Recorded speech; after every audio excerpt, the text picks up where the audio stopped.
See this orange over here? That looks kind of messy. Do you know why that happens?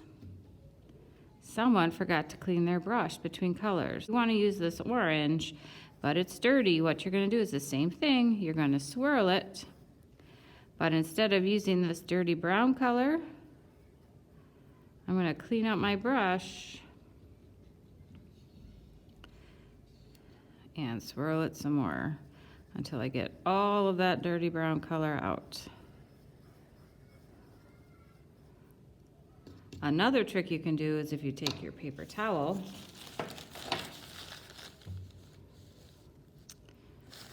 actually, I'll do this one more time because I still see some dirty brown at the bottom, dirty orange.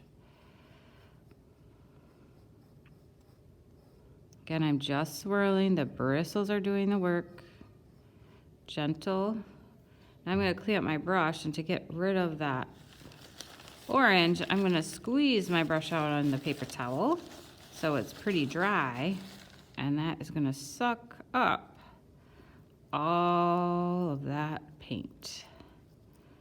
And now I have a pretty clean surface to use. So I can use this orange again. I want to do the same thing to this red. It looks like there's blue in the middle. Swirl it. Use up that dirty paint that's on the top.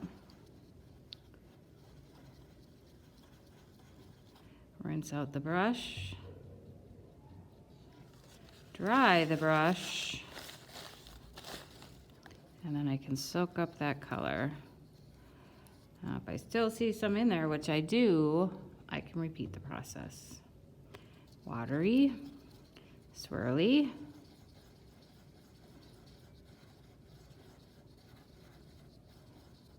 Clean out my brush. Dry my brush. And soak up the paint.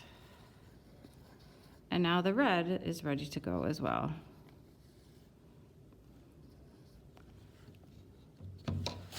So please make sure you clean out your brush between colors.